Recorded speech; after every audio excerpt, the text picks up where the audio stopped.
ஆழ்வார் ஆச்சாரியார் திருவடியிலே சரணம். எம்பெருமானார் தீய திருவடியிலே சரணம். எல்லாம் வல்ல எம்பெருமானுடைய திருவருளாலே அவர்களுடைய அம்சங்களாக பிறப்பிக்கப்பட்டிருக்கின்ற ஆழ்வார் பெருமக்களுடைய வரலாறுகளை நாம் வரிசையாக பார்த்து கொண்டிருக்கிறோம். இன்று நாம் தெரிந்து கொள்ள வேண்டியது, பார்க்க வேண்டியது, அனுபவித்து ரசிக்கத்தக்க பெருமைக்குரியவராக இருக்கின்ற ஒரு ஆழ்வார். இன்றைய ஆழ்வார் திருப்பாணாழ்வார் பற்றி நான் உங்கள் முன்னிலையிலே உரையாற்ற விரும்புகின்றேன்.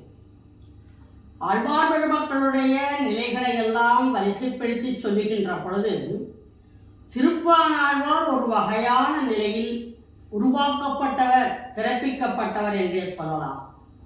இவர் சோழ நாட்டிலே உறையூர் பகுதியிலே பிறந்தவர். பாணர் வம்சத்திலே பிறந்தவர். தனக்கு என்று எந்த தொழில் என்றால் யாழ் மீட்டி பாடுவது தனக்கு ஒரு சிறப்பு என்று கருதியவர். இவர் கார்த்திகை மாதம் ரோகிணி நட்சத்திரத்திலே இந்த பூதலத்திலே அவதாரம் என்றே சொல்லலாம். ஏனென்றால் இறைவனால் படைக்கப்பட்ட இவர்களெல்லாம் அவனுடைய புகழை பற்றி சொல்லுவதற்காக இந்த உலகத்தில் வைத்தவர்கள் தானே. ஆகையினாலே இவருடைய வரலாறு ஒரு சிறப்புக்குரியது. பாணர் வம்சத்திலே பிறந்தவர். யாழ்மீட்டு நன்றாக பாடுவார். அதனால் இவரை பாணர் பெருமாள் என்று கூட சொல்லலாம். அவ்வளவு பெருமைக்குரியவர். இவர் நாள்தோறும் என்ன செய்வார் என்றால், காவிரி கரையிலே நின்று கொண்டு அரங்கனுடைய கோபுரத்தை பார்த்து, அரங்கா, நான் உன் அருகிலே இருந்து பார்க்க முடியவில்லையே, உன்னை நான் அருகிலே இருந்து வணங்க முடியவில்லையே என்று அக்கறையிலே நின்று கொண்டு இக்கரையில் இருக்கின்ற அரங்கனை பற்றி அப்படியே கண்களை மூடி பாடிக்கொண்டிருப்பார். யாழ் மீட்டுவார், பாடுவார். இவருடைய பணியே அதுதான். சூரியன் உதயமாவதற்கு முன்னாலேயே காவிரி கரைக்கு வந்து விடுவார். வந்து யாழ் மீட்டி பாடுவதிலே வல்லவர்.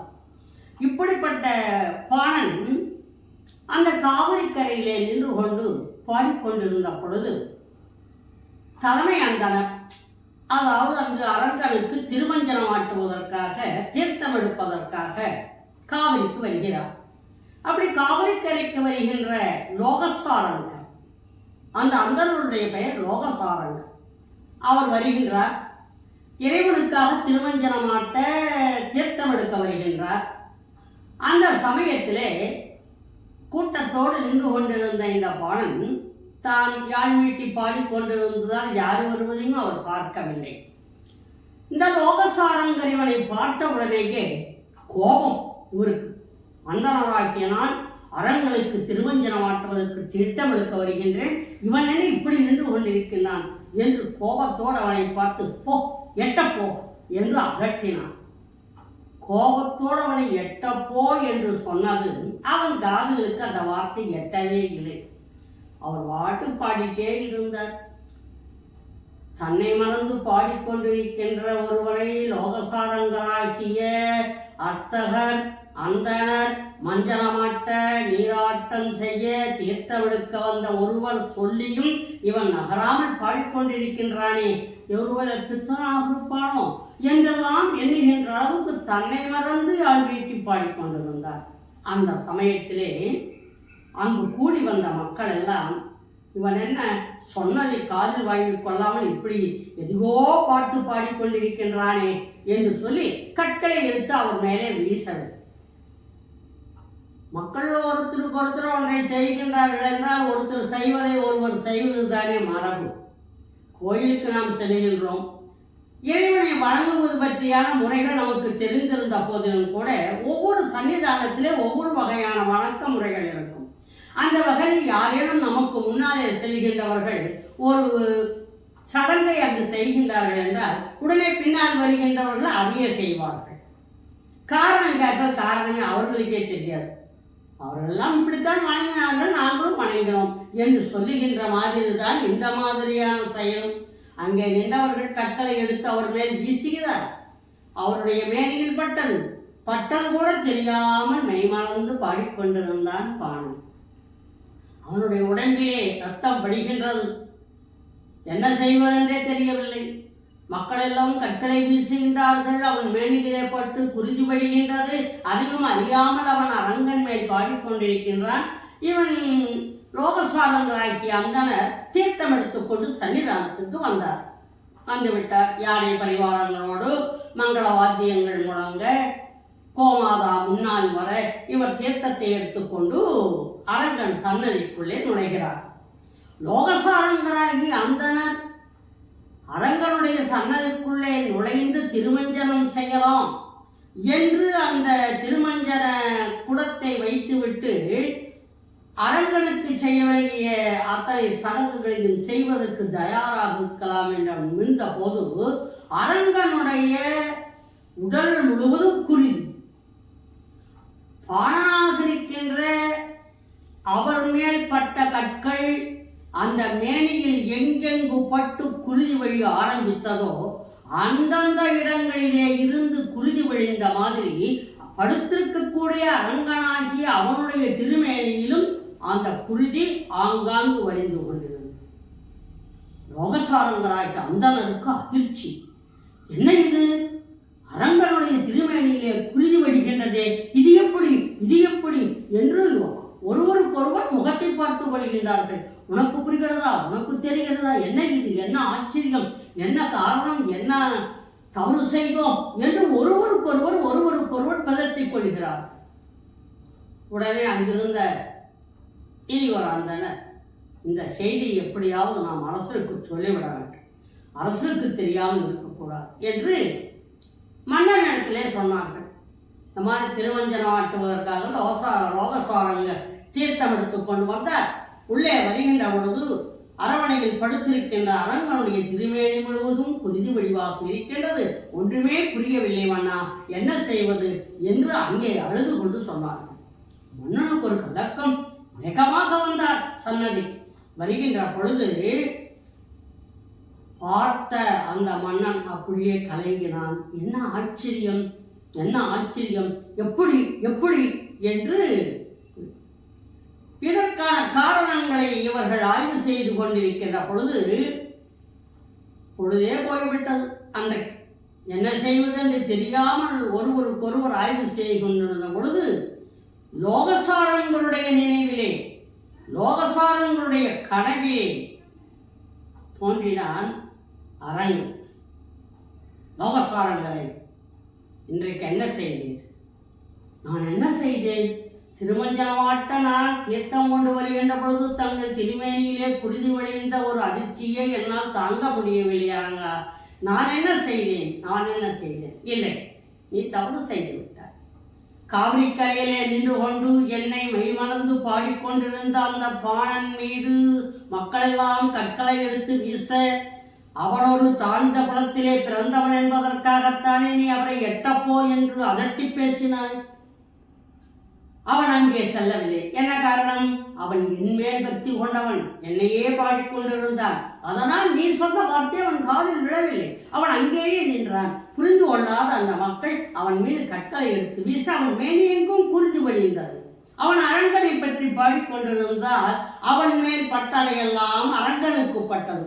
அவன் உடம்பிலே இருந்து வழிகின்ற குருதி எல்லாம் அரங்கனுடைய உடம்பிலே இருந்து வழிந்தது. புரிந்ததா? தாழ்ந்தவன் என்று தானே நீ எட்டப்போ என்று சொன்னாய். நீ என்ன செய்கின்றாய் தெரியுமா?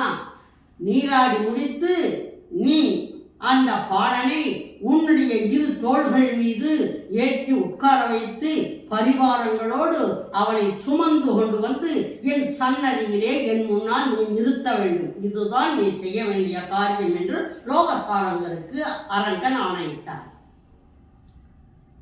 ஓ, அரங்கன் புரிந்து கொண்டார். அரவணையில் இருக்கின்ற அந்த அரங்கன் இதை சொல்லுகின்ற பொழுது செய்யாமல் இருப்பேனா? வேகமாக போனார். காவிரி கரைக்கு சென்றார். காவிரியிலே நீராடினார். நீராடி தன்னுடைய மேனியிலே நீராடை அங்கே நின்று பாடிக்கொண்டிருந்தார். வழக்கம் போல் அன்றும் காலை பாடிக்கொண்டிருந்த அந்த பாடனை வேகமாக போய் தன்னுடைய இரு கரங்களால் தூக்கி தன்னுடைய தோள் மீது அமர்த்தி அவனுடைய இரு கால்களை அவனுடைய மார்பகத்தை மாட்டி அப்படியே சுமந்து கொண்டு வந்தான் லோகசாரன்.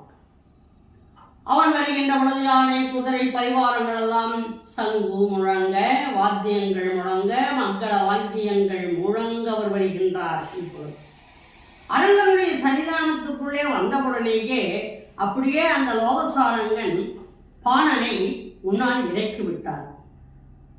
பார்த்த பாணன் அரங்கன் துயில் கொண்டிருக்கின்றானா, அறுதுயில் கொண்டிருக்கின்றானா? அரங்கா, உன்னை நான் முன்னால் நின்று பார்க்கின்ற பாக்கியம் அடியனுக்கு கிடைத்தது. இது எப்படி எனக்கு கிடைத்தது? இது எப்படி எனக்கு கிடைத்தது என்று அப்படியே மெய்மறந்து நின்றான். மெய்மறந்து நின்ற அவருடைய உள்ளம், அரங்கா, எங்கோ இருந்து உன்னை நான் பாடிக்கொண்டிருந்தேன். உன் முன்னால் நிற்கின்ற பொழுது நான் உன்னை பாதாதி கேசம் பார்த்து மகிழ வேண்டாமா அரங்கா? உன்னை பாதாதி கேசம் கண்டு வணங்குகின்றேன். அரங்கனே, எனக்கு அருள் புரிவாயாக என்று சொல்லி மெய்மறந்த அப்படி கண்களில் ஆனந்த கண்ணீர், மெய்மையில் பொடிப்ப ஞானநாயகனாக இருக்கக்கூடிய ஒரு தன்மையிலே இருக்கின்ற பாணன் இப்பொழுது பாடுகின்றார். நீ யார்? நீ யார்? அதாவது இறைவனுடைய சன்னிதானத்திற்கு செல்லுகின்ற பொழுது இறைவனை வணங்குகின்ற முறை ஒன்று உண்டு. யார் ஒருவரும் பாதங்களில் இருந்துதான் வணங்க வேண்டும். பாதாதி கேசம், பாதாதி கேசம், பாதத்தைத்தான் முதலில் வழங்க வேண்டும். ஏனென்றால் இந்த உலகத்திலே பற்று என்று சொல்லக்கூடிய ஒன்று நம்மிடத்திலே இருக்கின்றது. எல்லா விதத்திலும் பற்று இருக்கின்றது. மக்கள் மேல் பற்று, மனை மேல் பற்று, செல்வத்தின் மேல் பற்று, தான் பெற்றிருக்கின்ற செல்வங்கள் போதாது என்று மேலும் மேலும் ஒரு பற்று.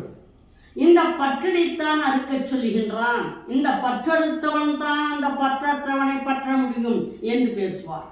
2000 ஆண்டுகளுக்கு முன்னால் இருந்திய வள்ளுவன் பேசுவான், பற்றுக பற்றற்றான் பற்றினை. உலகத்திலே இருக்கின்ற பற்றுக்களை எல்லாம் விட்டவனாகி இருக்கின்ற பரந்தாமனாகி அவனுடைய பாதங்களை பற்றுங்கள். பற்றினால் இந்த உலகத்திலே இருக்கின்ற பற்றுகளை நாம் விட்டுவிடலாம். உலகத்திலே இருக்கின்ற பற்றுகளை விட்டுவிட்டு அவனுடைய பாதங்களை இருக பற்றி கொள்ள வேண்டும். பற்றி கொள்வோமே என அவன் நமக்கு நல்லது காட்டுவான் என்று சொல்லியிருக்கின்ற அந்த பாங்கை பாதாதி கேசமாக தொடங்குகின்றார் திருப்பாணர். இதுவரை பாணன் திருவரங்கத்திற்குள் நுழைந்து விட்டான். திருவரங்கன் முன்னால் நிற்கின்றான். நிமலன் நிம்மலன் நீதி பாணவன் நீர்மதில் அரங்கத்து அம்மா திருக்கமலபாதம் வந்து என் கண்ணில் உள்ளன ஒக்கின்றதே என்று அரங்கனுடைய கண்கள், அவனுடைய செந்தாமரை கண்கள் திறந்திருப்பது என் கண்களில் ஒத்திருக்கின்ற தன்மையை பார்த்தேன். அந்த காட்சி என்னால் மறக்க முடியவில்லை. பாதத்தை விட்டு அப்படியே மேலே போனார். செம்பட்டாடை அணிந்திருக்கின்ற அரங்கன், அரங்கத்து அரவணையானாகிய அவன் எந்த மாதிரியான பட்டாடை உடுத்திருக்கின்றான்? செம்பட்டாடை, சிவந்த வாடை என் சிந்தையில் உலாகின்றதே. நீ அணிந்திருக்கின்ற சிவந்த பட்டு பீதாம்பர ஆடை என்னுடைய கண்களிலே நிற்கின்றது. அப்படியே மேலே போனார். பாதத்தை பார்த்தான். அடுத்ததாக அவன் சிவந்த ஆடையை பார்த்தான். உந்தியை பார்க்கின்றான். எப்படிப்பட்டனும்? அந்தி போல் நிறத்தாடையும் அயனை படைத்ததோரில் உந்தி மேலதன்றோ என் சிந்தை உலகின்றதே. அந்த சிந்தை இருக்கின்றதே, அயன் மேல் படைத்தது. நான் முகனை உந்தியிலே படைத்தான். அதாவது நாராயணன் நான்முகனை படைத்தான். நான்முகனும் ஒரு முகமாய் சங்கரனை தான் படைத்தான் என்றெல்லாம் பாசுரங்களிலே பேசுகின்ற பொழுது, நாராயணனுடைய உந்தி எப்படின்னா அந்தி போல் நிறத்தாடையும் அதன் மேல் அயனை படைத்தது ஓர் எழில் உந்தி மேலோ என் உள்ளம் உலாகின்றது. உந்தியை பார்த்துப்பான். அடுத்தபடியே வெள்ள பார்த்தார். அரங்கத்து அரவணையானுடைய உதரபந்தம் என் கண்களில் ஒத்திருக்கின்றதே. மேலே போனார்.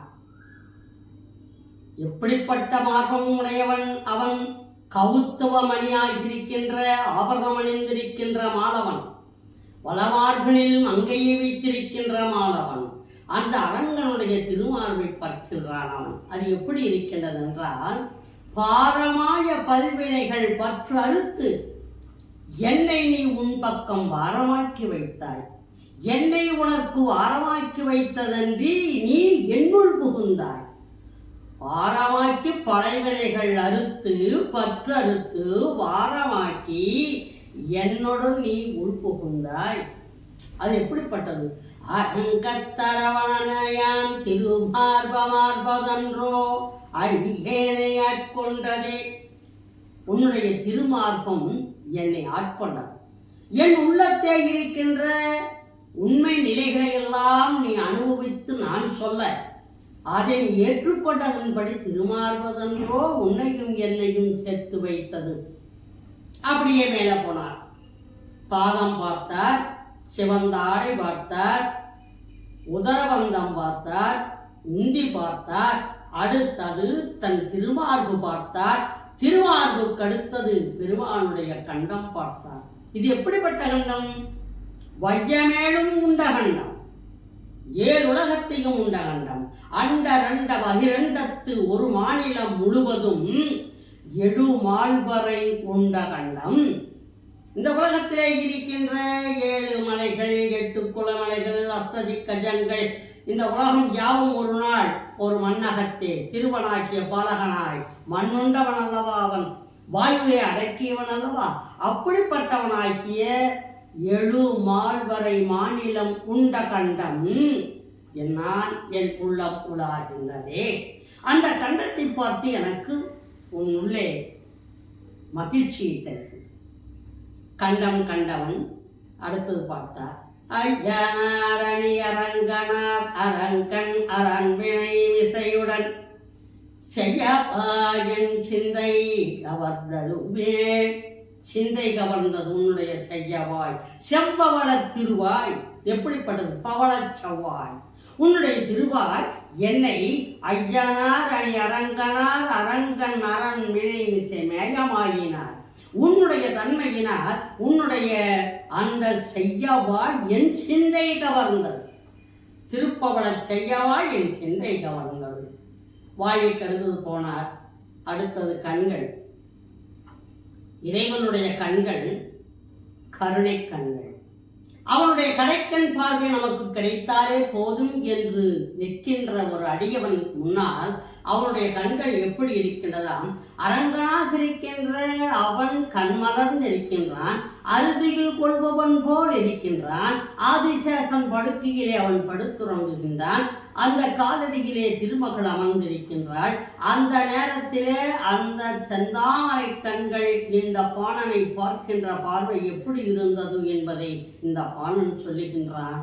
செவ்வரி ஓடிய கண்கள், பெரியவாய புடை பறந்து அமலன் முகத்து. நீ சாதாரணமான அரங்கா, உன்னுடைய முகத்திலே இருக்கின்ற பறந்து விரிந்து அகன்றிருக்கின்ற இது திருக்கண்கள் செவ்வரி போடி நீண்ட பெரியவாய கண்கள் என் சிந்தை கவர்ந்ததுவே. அந்த கடைக்கண் பார்வையாக நீ பார்க்கின்ற பொழுது உன்னுடைய கண்கள் என்னை பார்த்து அப்படியே சிரிக்க வைக்கின்றது அரங்கா என்று தன் முன்னாலே நிற்கின்ற அமலனுடைய கண்களை பார்த்து மெய்மறந்து நின்றான் பாணன். அடுத்தது பார்த்தான். என்ன பார்ப்பான் அவன்? சாதாரணமான இல்லையா? பாதத்திலே இருந்து கண்கள் வரை பார்த்தாய். அவனுடைய நிறம் என்னவாக இருக்கின்றது? அந்திபோல் நிறத்தாடையல்ல. அவனுடைய உருவம் நீலமேனி வண்ணன், நீலமேக சியாமள வர்ணம். அப்படிப்பட்டவனுடைய அந்த நிறமானது எப்படி இருந்ததுன்னா, நீலமேனி ஐயோ நிறை கொண்டது என் நெஞ்சினையே. அதாவது உலகத்திலே எத்தனை சொற்கள் கிடைத்தாலும், எத்தனை சொற்கள் மண்டிகிட்டிகளை ஏற்றுக்கொள் என்று ஒரு கவிஞனுக்கு முன்னாலோ ஒரு பாடகனுக்கு முன்னாலோ நின்றாலுமே சில நேரங்களில் அவனுக்கு தக்க வார்த்தைகள் கிடைக்காது. அது இயல்பு. அதைத்தான் சொல்லுக. நீலமேனி ஐயோ நிறை கொண்டது என் நெஞ்சனையே. ஐயோ என்று ஒரு வார்த்தை ஆச்சரிய வார்த்தையாக போடுகின்றார். ஏன் அப்படின்னா, அதாவது கம்பனாகியிருக்கின்ற கவி சக்கரவர்த்திக்கு முன்னால் லட்சக்கணக்கான சொற்கள் அவன் காலடியிலிருந்து என்னை ஏற்றுக்கொள் என்று சொல்லுவான். கவி சக்கரவர்த்தி கம்பன் தன்னுடைய சொற்களை அப்படியே எடுத்து எடுத்து எடுத்து போட்டு கொண்டிருப்பானா. எதிரில் அமர்ந்திருக்கின்ற சரஸ்வதி தேவி கொட்டி கொண்டிருப்பாளா. காளிமாதேவி அந்தம் பிடித்துக் கொண்டிருப்பாளா. சொற்கள் என்னை எடுத்துக்கொண்டு முந்தி வருமாம் கம்பனுக்கு முன்னால். அப்படிப்பட்ட கம்பனுக்கு கூட அத்தனை சொற்கள் தற்காலடியிலே இருந்த போதும் கூட ஒரு தக்க சொல் போட முடியாமல் தவித்தான். ஏன் அப்படின்னா, கோடாபாவணியாரமும் முடிவில்லதோர் எழில் நீலமேனி ஐயோ நிறை கொண்டது என் நெஞ்சினையே. இந்த ஐயோ என்ற சொல் எங்கிருந்து வருகின்றது ஒருவனுக்கு? அப்போ சொற்களே கிடைக்கவில்லையா? போடுவதற்கு, எழுதுவதற்கு, சொல்வதற்கு, கற்பிப்பதற்கு ஒரு வார்த்தை இல்லாத பொழுது ஆச்சரியமான ஒரு வியப்படை சொல்தான் ஐயோ என்பது. ராமன் கானகத்திற்குள் போகின்றான். பின்தொடர்கின்றாள் சீதை. அவளுக்கு பின்னிட்டு லக்குவன் செல்லுகின்றான். கம்பன் சொல்லுகின்றான் ராமன் திருமேனி அழகை. அத்தனை சொற்களுக்கு அதிபதியாக இருந்தவன் கம்பன். கோடான கோடி சொற்களை படைத்தவன் கம்பன். அத்தனையும் அனுபவித்தவன் கம்பன். அத்தனையும் பிறப்பித்தவன் கம்பன். அப்படி இருக்கின்ற கம்பன் கூட சொல்லுகின்றான், எந்த இடத்திலே எனக்கு வார்த்தை கிடைக்கவில்லை என்று. தண்டகாரண்யத்துக்குள் நுழைகின்ற ராமபிரானுடைய மேனி அழகு ஆயிரம் அல்ல, கோடான கோடி கதிர்கள் அவனுடைய மேனியிலே பட்டு பட்டு மடிகின்றது. அது எப்படி இருக்கின்றது என்றால், வெய்யோனொழி தன்மேனியில் விரிசோதியில் மறைக பொய்யோ எழுஞ்சிடையாரொடும் வெய்யோ எழுஞ்சிடையாரொடும் போவன் மையோ மரகதமோ மறிமுகிலோ அலைக்கடலோ ஐயோ இவன் அழிய அழகுடைய ஐயோ இவன் வடிவென்பதொரழிய அழகுடைய.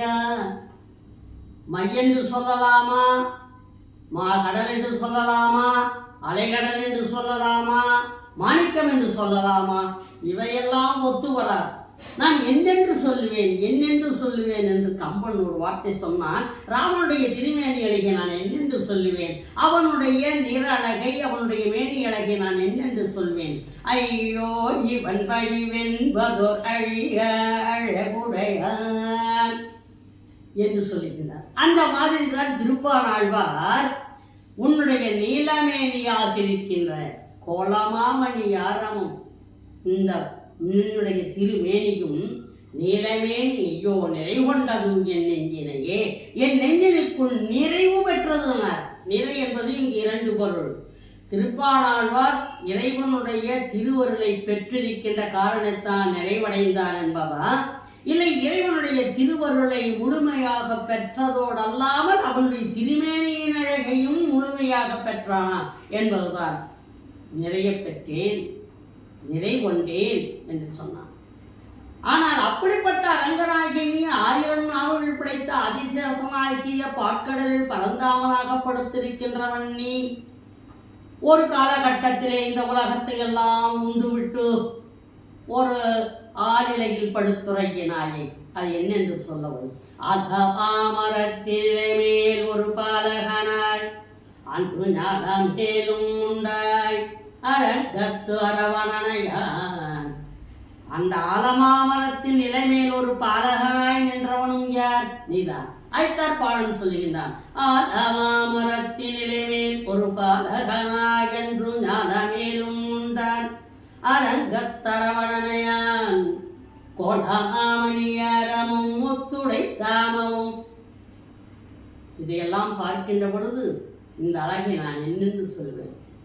நிறை கொண்டது என் நெஞ்சினை.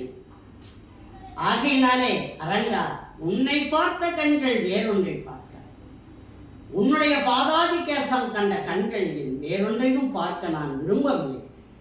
நீ என்னுடைய உள்ளம் கவர் கல்வன், என்னுடைய உள்ளத்திற்குள்ளே புகுந்து விட்டாய். பாரமாய பலவினை பற்றறுத்து வாரமாக்கி என்னை வைத்தாய், என்னுள் புக்காய்.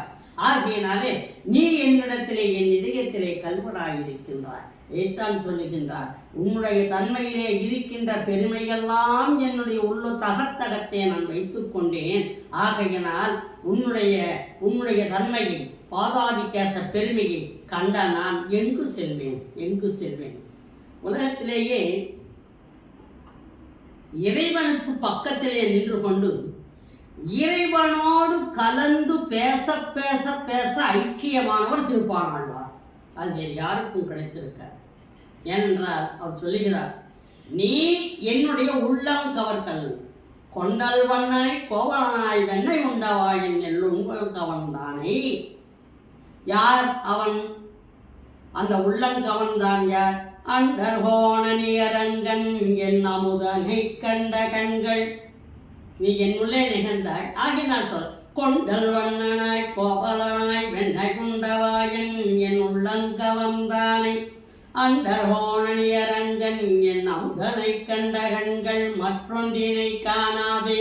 இந்த உலகத்தில் உன்னுடைய பாதாதிகேச அழகை கண்டு மயங்கி உன்னுள் நான் சிக்கி தவித்திருக்கின்றேனே, நீ என்னுள் ஒரு கல்வனாயிருக்கின்றாய்.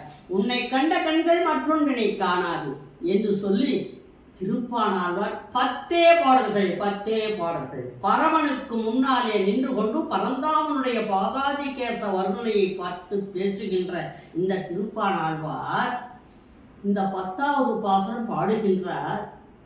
அந்த பாடுகின்ற பொழுது அந்த மேனியினுடைய திருமேனியில் கலப்பதற்கு ஏற்பாடாகின்றது. அரங்கன் பாணனை ஏற்றுக்கொள்ளுகின்ற ஒரு தருணம் எப்படி என்றால், நன்கு பழுக்க காய்ச்சி இரும்பு நெருப்பிலே போட்டு வெகு நேரமாகி பழுக்க காய்ச்சிய ஒரு இரும்பின் மேலே நீர் விட்டால் நீர் உருண்டோடி மறைந்துவிடும்.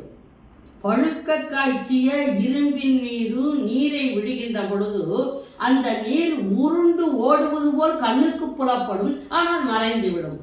அந்த நிலை எய்தினார் பாணன். 10வது பாசுரம், கொண்டல் வண்ணனாய் கோவலனாய் வெண்ணை உண்டவாய் என் உள்ளம் கவர்ந்தான். அண்டர்கோன் அணியரங்கன் என் அமுதனை கண்ட கண்கள் வேறொன்றை காணாது என்று சொன்ன பொழுது, இரும்பிலே பட்ட நீரானது எப்படி உருண்டு மறைந்ததோ அதுபோல அரங்கனுக்கு முன்னாலே நின்று கொண்டிருந்த திருப்பானாழ்வார் அரங்கனோடு ஐக்கியமாகிவிட்டார். இது யாருக்கு கிடைக்கும் இந்த பாக்கியம்? இந்த மாதிரி பாக்கியம் யாருக்குமே கிடைக்காது. 55 ஆண்டுகள் தான் வாழ்ந்தார்.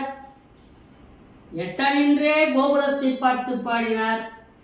இறைவனுடைய திருவருளால் தாழ்ந்த குலத்தான் என்று அவன் போற்றப்பட்டாலும் கூட உயர்ந்த குலத்தான வைத்து அவனை என்னுள்ளே கொண்டு வா என்று சொல்லி ஆணையிட்டு தன் முன்னாலே நிறுத்த வைத்து தன்னுடைய அழகை அவன் ரசித்து பாடுவதை கேட்டவன் அல்லவா அரங்கனே மைமறந்தான். ஆகையினாலே 10வது பாசுரம் பாடுகின்ற பொழுதே கொண்டல் வண்ணன் என்று தொடங்கிய பொழுதே பெருமாள் தயாராயிட்டார். என் அமுதனை கண்கள் மற்றொன்றனை காக்காது, வேறு ஒருவரையும் பார்க்க நான் ஒத்துக்கொள்ளவில்லை. இது சத்தியம், நீதான் என்னுடைய திருவுருவத்தினுடைய மகிமை என்று சொல்லுகின்ற பொழுது அந்த இரும்பின் மேல் பட்ட நீரானது எப்படி உருண்டு மறைந்ததோ அதுபோல அரங்கன் முன்னால் என்ற திருப்பானாழ்வாரை சன்னிதானத்துக்குள் காணவில்லை. அரங்கனோடு ஐக்கியமாகிவிட்டார். இப்படிப்பட்ட பெருமை யாருக்காவது கிடைக்குமா?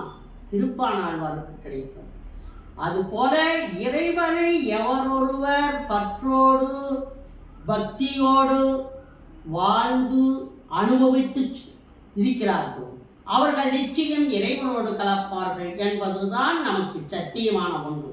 ஒன்றே ஒன்று, பக்தி உடையவன் சொர்க்கத்துக்கு போவானா, நல்லவர்கள் சொர்க்கத்துக்கு போவார்களா என்று ஒரு வினா எழுமேயானால், பக்தி உடையவன் மட்டும் போவதல்ல, நல்லவனாக இருந்தால் நல்லவனை அடையலாம், நல்லவனாக இருந்தால் அவனிடத்திலே தீய குணங்கள் வராது, அவன் வைகுண்டத்துக்குள் புகுவதற்கு வழி தானாக தேடிக்கொள்வான் என்பதற்கு திருப்பானாழ்வாருடைய வாழ்க்கை வரலாறு நமக்கு ஒரு பாடம் என்பதை புகட்டி, இந்த தருணமிக்க நாம் எக்குலத்தில் பிறந்தாலும் எக்குலத்தோராயும் இறைவனுக்கு முன்னால் நம் ஒரே குலத்தான் தான் ஆகினால் அவனை அனுபவித்து பாடுகின்ற அத்தனை பக்தர்களும் அரங்கனல்ல. எந்த தெய்வத்தை விரும்பி பாடுகின்றார்களோ அவர்களெல்லாம் இறைவனோடு கலக்கின்ற வாய்ப்புடையவர்கள் தான் என்கின்ற ஒரு தன்மையை உணர்த்துவதுதான் திருப்பானாழ்வாருடைய சரித்திரம். இந்த வரலாற்றை கேட்டு இன்புற்ற நாமும் இறைவனிடத்திலே பற்றுண்டு அவனுடைய பாதாரவிந்தம் பற்றி நின்று அவனுடைய அருளை பெறுவோமாக என்று கூறி விடைபெறுகின்றேன். நன்றி, வணக்கம்.